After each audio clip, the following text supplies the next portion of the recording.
पुत्र प्रहलाद। माते आप। क्या बात है पुत्र, आज संध्या होते ही सो गए? तुम्हारा स्वास्थ्य तो ठीक है ना? मुझे कुछ नहीं हुआ माते, मैं बिल्कुल ठीक हूं। माते, मुझे अभी अभी भगवान विष्णु और माता लक्ष्मी ने दर्शन दिए। अच्छा, कितना सौभाग्यशाली है तू। क्या कह रहे थे वे पुत्र? वो विरोचन और सुधन्वा के विवाद में मेरे निर्णय से अत्यंत प्रसन्न थे। माते, आप मेरे स्वास्थ्य के विषय में पूछ रही थी, किंतु स्वयं आप कितनी दुर्बल दिखाई दे रही हैं। कुछ नहीं पुत्र, कदाचित मैं भी थक गई हूं। आयु भी तो शरीर से अपना मूल्य लेती है। वृद्धावस्था में पग धर चुकी हूं मैं। मुझे कुछ और संदेह हो रहा है माते। संदेह? कैसा संदेह पुत्र? मैं बहुत अभागा हूं माते। यह तो क्या कह रहा है पुत्र? हाँ माते, मैंने 2 बार आपके मन को ठेस पहुंचाई है। एक बार जब मेरे कारण पिताश्री का वध हुआ। मैं जानता हूं माते कि आप पिताश्री से कितना स्नेह करती थी, कितनी सेवा करती थी आप उनकी। पर जब समय आया तो मैं विवश हो गया, कुछ न कर सका। और इस बार फिर जब मैं आपके लाडले पौत्र को वो न दे सका जो वो चाहता था, आपने पहली बार मुझसे कुछ मांगा और मैं दुर्भाग्यवश आपको वो भी न दे सका। इसी कारण आप निराश और अस्वस्थ हो गई हैं माते। नहीं पुत्र, मैं तो स्वयं को अत्यंत सौभाग्यशालिनी समझती हूं कि मुझे तुझ जैसा योग्य और कर्मठ पुत्र मिला। तू अपने पिता के आगे भी अपने सिद्धांतों पर अड़िग रहा और पुत्र प्रेम में भी तूने न्याय की डोर अपने हाथों से नहीं छोड़ी। जिस कार्य के लिए तुझे भगवान विष्णु और माता लक्ष्मी बधाई दे, भला उस पर मैं प्रसन्न क्यों ना होंगी? तेरा न्याय देखकर तो मेरे भी नेत्र खुल गए पुत्र। मैं तो स्वयं तुझसे क्षमा याचना करने आई थी। ऐसा मत कहिए माते, आपने मेरे कारण जीवन में बहुत दुख झेले हैं। मैं तो कई जन्मों में भी आपका ऋण नहीं चुका सकता। नहीं पुत्र, मुझे तभी चैन आएगा जब तू एक बार अपने मुख से ये कह देगा कि तूने मुझे क्षमा कर दिया। ये क्या हो गया आपको माते? तू नहीं समझेगा पुत्र, बस एक बार कह दे कि तूने मुझे, पुत्र वधु धृति को और पौत्र विरोचन को मन से क्षमा कर दिया है। पुत्र, मैं जब तक ये शब्द नहीं सुन लूंगी, मेरी व्याकुलता कम नहीं होगी। माते, माते, अरे कोई है? माते,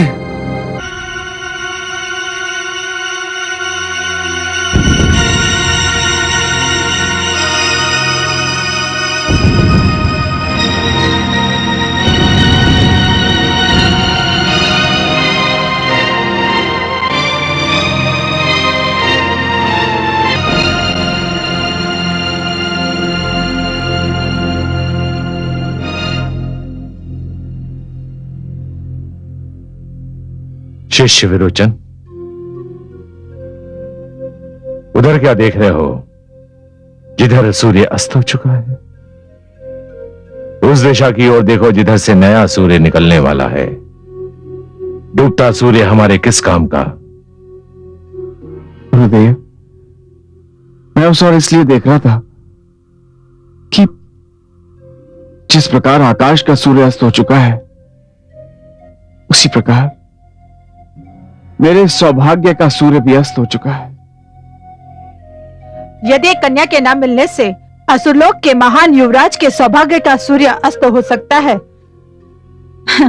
तब तो ये समझ लेना चाहिए कि समस्त असुरलोक के भविष्य का सूर्यास्त हो गया।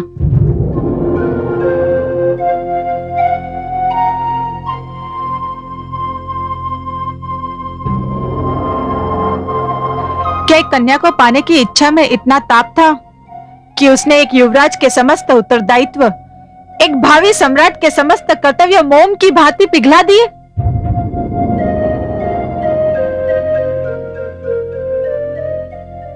मुझसे इतने ऊंचे स्वर में बात करने का साहस आज तक किसी कन्या ने नहीं किया।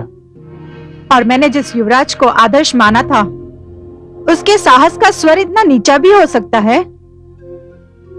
कौन हो तुम? ये दानवराज तारकासुर के महामंत्री विशालाक्ष की सुपुत्री विशालाक्षी है शिष्य। परंतु ये यहां क्या कर रही है? ये युवती अपने पिताश्री की अनुमति लेकर अपने लिए वर ढूंढने निकली है। दिन भर वर की खोज में व्यस्त रहती है और रात्रि को किसी मंदिर में जाकर शरण लेती है। ना जाने इसकी ये यात्रा कब समाप्त होगी। मुझे लगता था कि मेरी यात्रा समाप्त हो चुकी है कुलगुरु, किंतु युवराज, युवराज, राजमाता का स्वास्थ्य अचानक बिगड़ गया है। महाराज ने आपको तुरंत आने का आदेश दिया है। क्या क्या हुआ दादीश्री को? पता नहीं युवराज, किंतु आपको तुरंत बुलाया है। चलो। कुलगुरु, मैं भी उस महान देवी के दर्शन करना चाहती हूँ जिसने सम्राट प्रहलाद जैसे महान व्यक्तित्व को जन्म दिया है। अवश्य पुत्री, आओ मेरे साथ। इतना कठोर दंड मत दीजिए मुझे माते। मेरे लिए तो माता भी आप हैं और पिता भी। आपके बिना रहने का न मुझे अभ्यास है और न कभी मैंने इसकी कल्पना की है। मेरा साहस टूट जाएगा माते, मैं टूट जाऊंगा माते।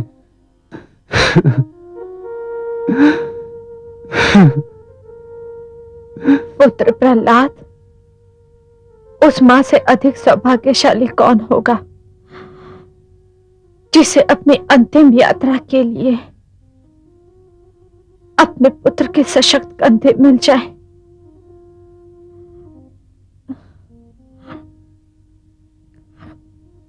पौत्र विरोचन कहाँ है? दादीश्री, दादीश्री, ये क्या हो गया दादीश्री? पौत्र, दादीश्री, यदि आपके मन पर आघात इसलिए लगा है क्योंकि पिताश्री का निर्णय मेरे विरुद्ध गया था, तो आप उसे भूल जाइए। दादीश्री, हम सब अपने सिर पर आपकी स्नेह छाया देखना चाहते हैं। नहीं पौत्र, सारे सपने साकार हो चुके हैं। बस एक खटक मन में लेकर जा रही हूं। आदेश दीजिए माते। क्या खटक रह गई आपके मन में माते? बस एक इच्छा अधूरी रह गई। पौत्र विरोचन मेरे ही जीवन में राजा बन जाता, परंतु जीवन की हर इच्छा पूरी तो नहीं हो पाती। आपकी ये इच्छा अवश्य पूर्ण होगी माते। मैंने स्वयं संन्यास लेने का निर्णय कर लिया था। मैं आपको बताने ही वाला था कि आपका स्वास्थ्य बिगड़ गया। पिताश्री, ये इन सब बातों का समय नहीं है। नहीं पुत्र, यही समय है, यही उचित समय है। अब ये कार्य अभी होगा, इसी समय होगा। आप बहुत उचित समय पर आ गए गुरुदेव। यह कार्य अभी संपन्न होना है। दासी,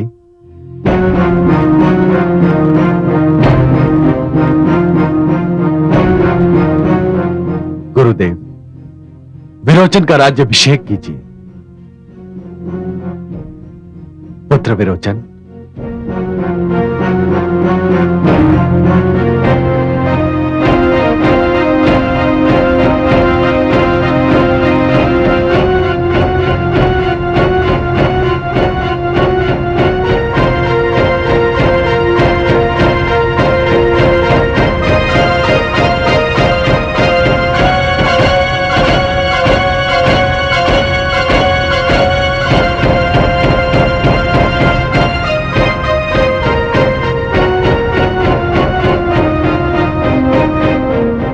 स्वस्ति न इंद्रो वृद्धसवा, स्वस्ति नो पुरुषो विश्ववेदा, स्वस्ति नो शत्रु न अरिष्टनेमि, स्वस्ति नो बृहस्पति दीर्घातु।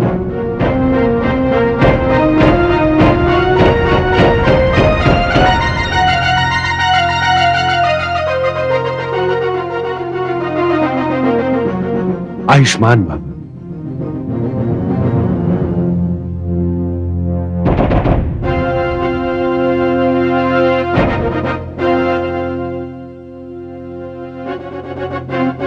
प्रणाम दादीश्री।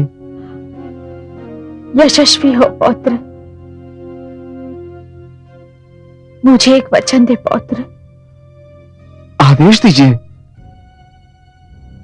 तू आजीवन अविवाहित रहने का संकल्प नहीं करेगा।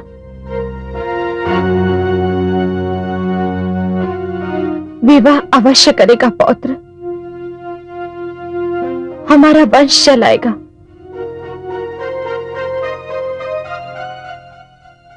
दादीश्री, मैं तो आपकी इच्छा पूरी करना चाहता हूं, परंतु कदाचित ये मेरे भाग्य में नहीं लिखा है। अपने व्यवहार के कारण मैं दीपावली के योग्य नहीं रहा, और लगता है आज भी भाग्य ने यह अवसर मुझसे छीन लिया। नहीं युवराज,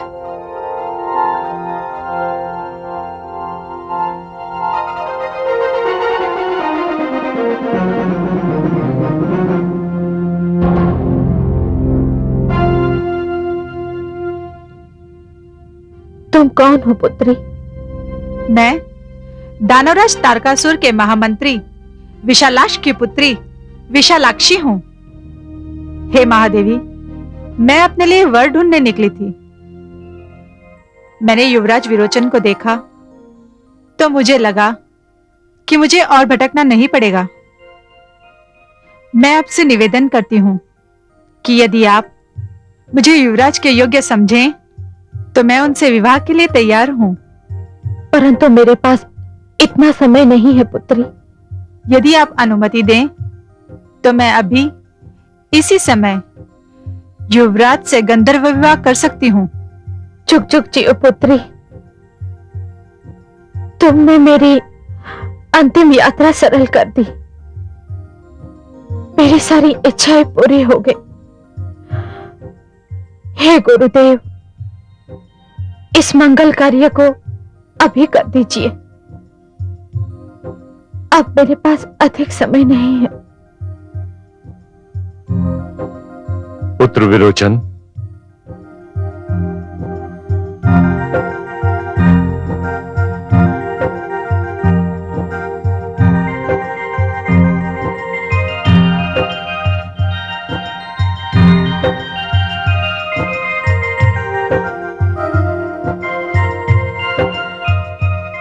मैं चंद्रमा, नक्षत्र, वायु और दीप शिखा को साक्षी बनाकर युवराज विरोचन और सुकन्या विशालाक्षी को वर वधू घोषित करता हूं।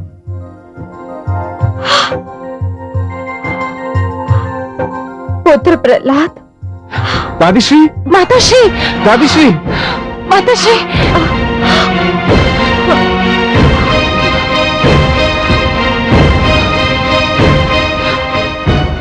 आप मुझे विदा करो मेरे लाडलो।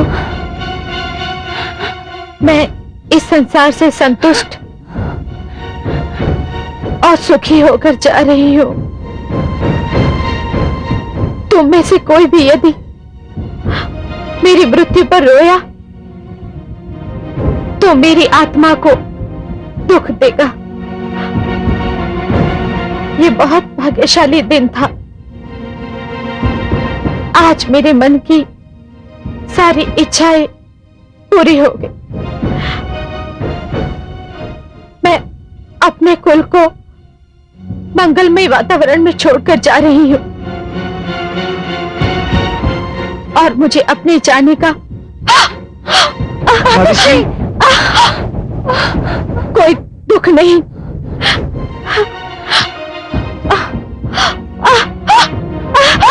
दादीश्री,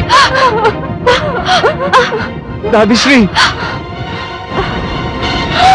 दादीश्री, माते, माते।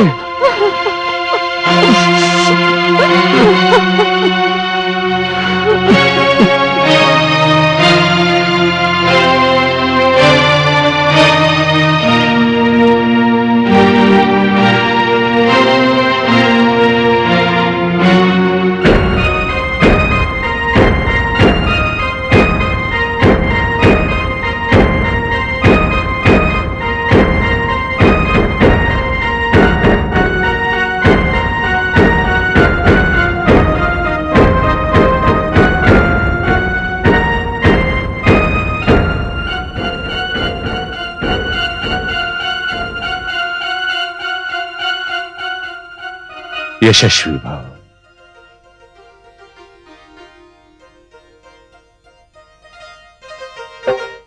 आयुष्मान भव।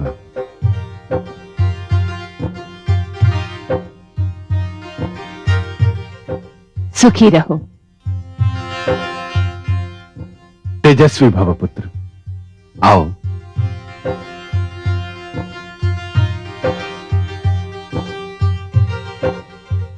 सिंहासन पर विराजो, अपना राजकाज संभालो और जनता को न्याय दो।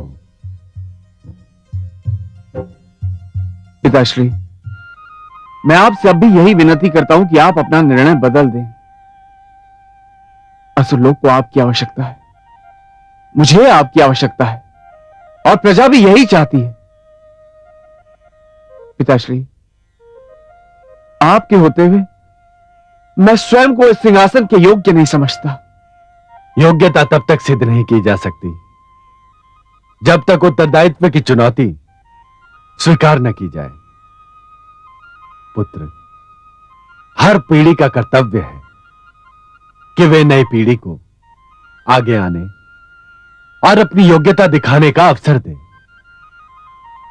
मुझे बहुत प्रसन्नता है कि तुम मेरे रहते ही सिंहासन पर बैठ रहे हो और मुझे विश्वास भी है कि तुम अपने उत्तरदायित्व को भली भांति निभाओगे।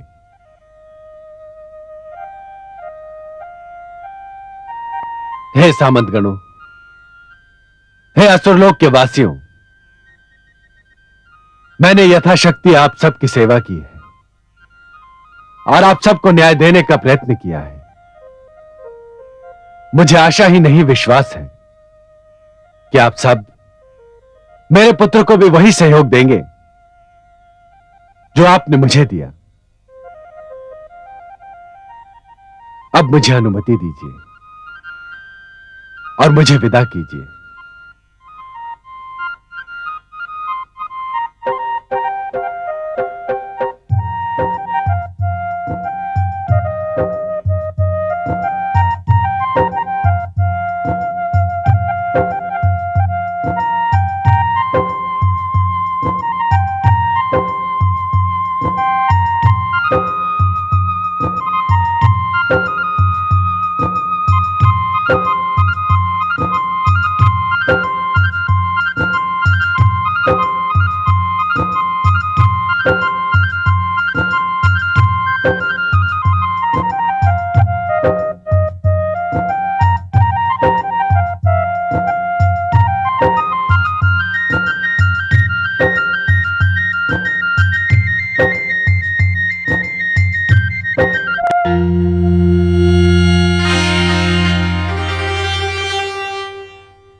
नारायण नारायण।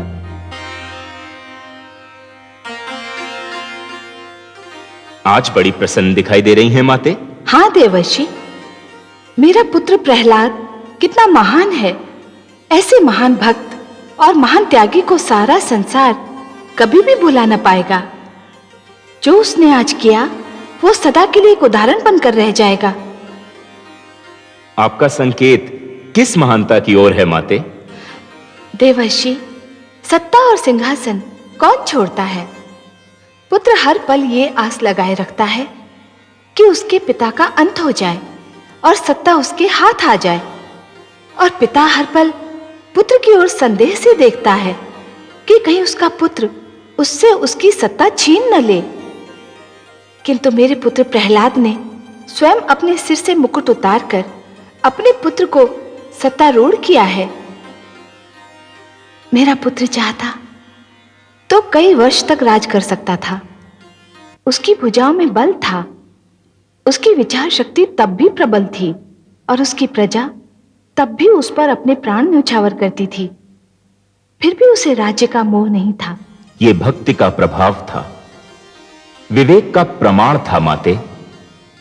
प्रहलाद ने यह रहस्य जान लिया था कि हर पीढ़ी को चाहिए कि वो आने वाली पीढ़ी को प्रोत्साहन दे, उसे आगे बढ़ने और जीवन का भार स्वयं उठाने का अवसर दे।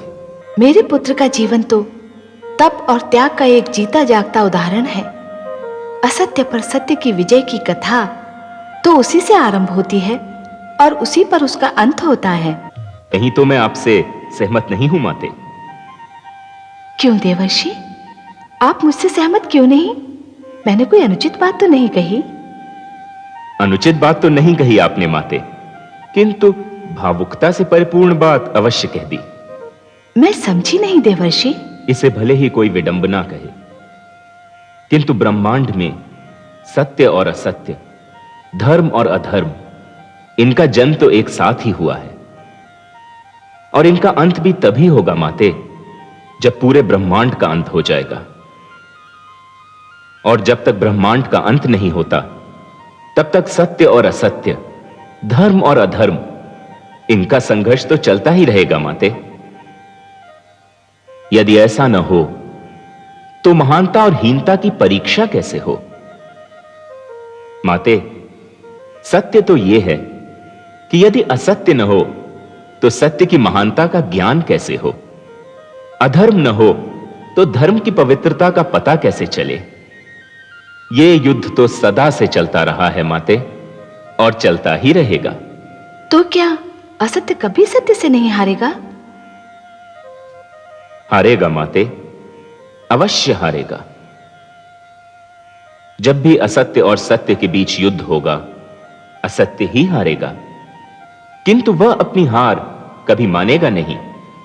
अवसर पाते ही वह अपना सिर फिर उठाएगा और सत्य पर आघात करने की चेष्टा करेगा। माते, सूर्य के तेज से भयभीत होकर अंधेरा भाग जाता है, किंतु जैसे ही दिन भर की यात्रा करने के उपरांत सूर्य थककर चूर हो जाता है, अंधेरा पुनः अपना सिर उठाने लगता है। इसी प्रकार माते, असत्य भी सत्य के समक्ष खड़ा नहीं हो सकता, किंतु समय के साथ साथ जब सत्य शिथिल पड़ जाता है, असत्य फिर अपना रंग दिखाने लगता है। तो इसका अर्थ यह हुआ कि प्रहलाद ने जिन आसुरी शक्तियों का दमन किया था, वो एक बार फिर सिर उठाने के लिए व्याकुल हैं और केवल अवसर खोज रही हैं। आपका अनुमान सर्वथा सत्य है माते। देवर्षि, क्या असुर लोक में फिर कोई नया उत्पात जन्म लेने वाला है? क्या इतिहास स्वयं को दोहराने वाला है? माते, यदि प्रहलाद की संतान और उसकी संतान की संतान ने इतिहास से सीख नहीं ली, तो उसे इतिहास दोहराने का दंड तो अवश्य ही मिलेगा। मेरा मन तो कांप रहा है, न जाने क्या होने वाला है आगे। माते, ये मैं खुलकर इसलिए नहीं बता सकता क्योंकि ये मेरे पिताश्री ब्रह्मा का क्षेत्र है। भाग्य विधाता तो वही हैं। उन्होंने प्रहलाद की संतान के भाग्य में क्या लिख दिया है, ये तो वही बता सकते हैं। मेरा कार्य तो सृष्टि की रक्षा के लिए अपने नारायण का संदेश घर घर में पहुंचाना है। माते, ये न भूलिए कि दैत्य गुरु शुक्राचार्य अब भी उन्हीं के बीच हैं। उनके अपमान के घाव ऊपर से दब तो गए हैं, किंतु अंदर से भरे नहीं हैं। माते, जब भी अहंकार की पुरवाई चलती है, उनके घाव में टीस फिर से उठने लगती है।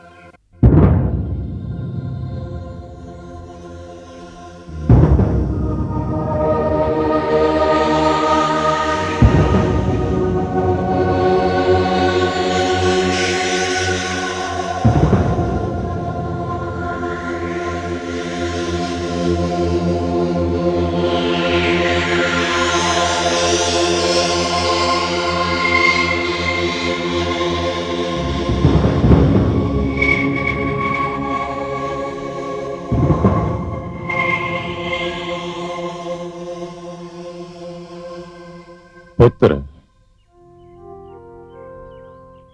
पिताश्री आप?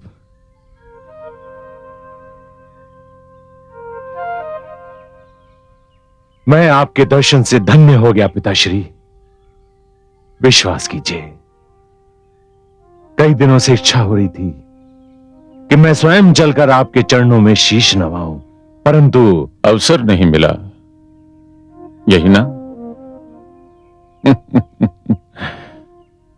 मैं जानता हूं पुत्र, महाराज प्रहलाद के संन्यास पर जाने के उपरांत तुम्हारे दायित्व का बोझ बढ़ चुका है। हां पिताश्री, यह सत्य है। मेरा शिष्य विरोचन मार्गदर्शन के लिए मुझ पर आश्रित रहता है, और मैं भी उस पर अपने पुत्र जैसा स्नेह रखता हूं। परंतु पिताश्री, मैं जानता हूं कि विश्व में आपसे बड़ा ज्योतिषाचार्य और कोई नहीं, इसलिए मुझे शंका हो रही है कि आपका यहां पधारने का कारण अपने पुत्र से भेंट करना नहीं। आप अवश्य मुझे किसी संकट से सचेत करने आए हैं। तुम्हारा अनुमान ठीक है पुत्र। मेरा ज्ञान कह रहा है कि तुम्हारे शिष्य के सिर पर, जिसे तुम अपनी पुत्र की भांति चाहते हो, एक विकट समय मंडरा रहा है। विकट समय? हां पुत्र, उसके प्राणों को संकट है। ये आप क्या कह रहे हैं पिताश्री? ये मैं नहीं कह रहा हूं पुत्र, ये तुम्हारे शिष्य विरोचन के नक्षत्र कह रहे हैं, उसका लगन कह रहा है, उसकी राशि कह रही है। उसके सारे नक्षत्र कुछ इस तरह से एकत्रित हुए हैं कि उसकी अचानक और अकाल मृत्यु की संभावना प्रबल दिखाई देने लगी है। विरोचन मुझे बहुत प्रिय है पिताश्री, बहुत प्रिय। मैं कोई भी मूल्य चुकाकर उसके प्राण बचाना चाहूंगा, और आपको मेरी सहायता करनी होगी। क्या इस अचानक और अकाल मृत्यु से बचने का कोई उपाय नहीं है? यदि है तो बताइए, मैं स्वयं उसका पालन करूंगा। यदि उपाय न होता पुत्र, तो मैं केवल यह बताने इतनी दूर न चला आता कि तुम्हारा शिष्य काल के मुख में समाने वाला है। उपाय है पुत्र, उपाय है, किंतु इस उपाय का पालन तुम्हें नहीं, स्वयं सम्राट विरोचन को करना होगा। आप मुझे वो उपाय बताएं पिताश्री, मैं अपने शिष्य से उसका पालन करवाऊंगा। उसे हिम्मत में रहकर साधना करनी होगी। हिम्मत में साधना? हां पुत्र, उसे हिमालय जाकर गर्दन तक हिम में गड़कर 10 वर्ष तक तपस्या करनी होगी, और 10 वर्ष के पश्चात जब षष्ठी के दिन उसकी तपस्या का अंत होगा, तभी उसके प्राणों का संकट भी टलेगा। कर पाएगा वो ये कठोर तप? क्यों नहीं कर पाएगा पिताश्री, मैं उसे इस तपस्या के लिए तैयार करूंगा। बहुत कठिन है यह तपस्या पुत्र, बहुत कठिन है, परंतु मेरे शिष्य के लिए बहुत सरल है, क्योंकि इस प्रकार की तपस्या का अभ्यास उसके रक्त में घुला हुआ है। उसके दादा श्री हिरण्यकश्यपु ने भी ऐसी ही कठिन तपस्या की थी। तो फिर एक बात और जान लो पुत्र, ऐसे कार्य में तनिक भी विलंब नहीं होना चाहिए। इस घड़ी और इस तपस्या के बीच कोई और कार्य, कोई और विचार इस तपस्या के प्रभाव को दुर्बल कर सकता है।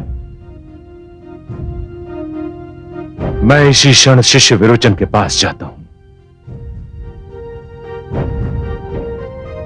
आभार पिताश्री, मुझ पर और मेरे पुत्र समान शिष्य पर कृपा करने के लिए कोटि कोटि धन्यवाद।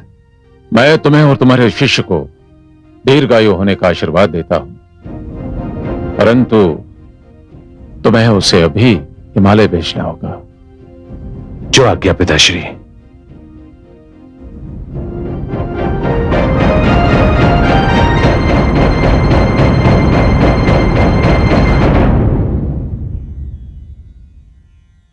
इसी समय गुरुदेव? हाँ शिष्य, केवल इसी समय नहीं, इसी क्षण। परंतु गुरुदेव, महारानी विशालाक्षी किसी भी क्षण मेरी संतान को जन्म दे सकती है। वो प्रसव पीड़ा में है। मैं आपको वचन देता हूं, अपनी संतान का मुख देखते ही मैं यहां से चला जाऊंगा। मैं तुमको परामर्श दूंगा कि संतान का मुख देखने की प्रतीक्षा मत करो। एक एक पल मूल्यवान है। संतान को संसार में आने में विलंब भी हो सकता है, और इस विलंब से कोई अंतर भी नहीं पड़ता। परंतु तुम्हारी तपस्या में विलंब घातक सिद्ध हो सकता है। ठीक है गुरुदेव, यदि आपकी यही इच्छा है तो मैं आपके आदेश के समक्ष सिर झुकाता हूं। मुझे अनुमति दीजिए गुरुदेव। बधाई हो महाराज। महाराज, बधाई हो महाराज। महारानी ने चंद्रमा समान पुत्र को जन्म दिया है। सच? शिशु इतना सुंदर है कि उसके मुख पर दृष्टि नहीं ठहरती। ये शुभ समाचार सुनाकर तुमने हमें प्रसन्न कर दिया दासी। महाराज की जय हो। देखा गुरुदेव, मेरे पुत्र ने संसार में आने में देर नहीं लगाई। वो कदाचित नहीं चाहता था कि मैं उसे देखे बिना यहां से चला जाऊं। आइए गुरुदेव, इस शुभ घड़ी में आपकी उपस्थिति मेरा बहुत बड़ा सौभाग्य है। आइए गुरुदेव।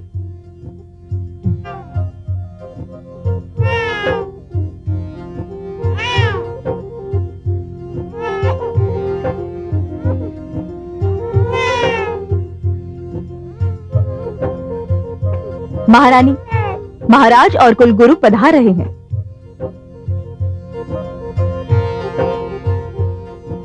लेडी द्रौपदी, विश्राम तुम्हारे लिए नितांत आवश्यक है। कितना सुंदर है गुरुदेव। मेरे पुत्र को, मेरे युवराज को, मेरे उत्तराधिकारी को आप इसी क्षण से अपने शिष्यों की श्रेणी में रख लीजिए।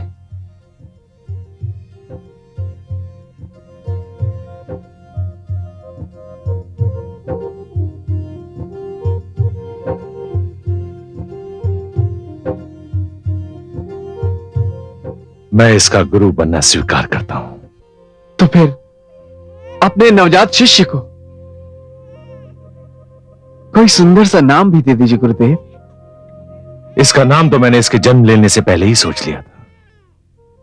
यह नन्हा सा शिशु एक नए युग का निर्माता होगा, एक नई परंपरा का जन्मदाता, एक नए इतिहास का रचयिता होगा। मैंने इसका नाम सोचा है। इसका नाम होगा बलि।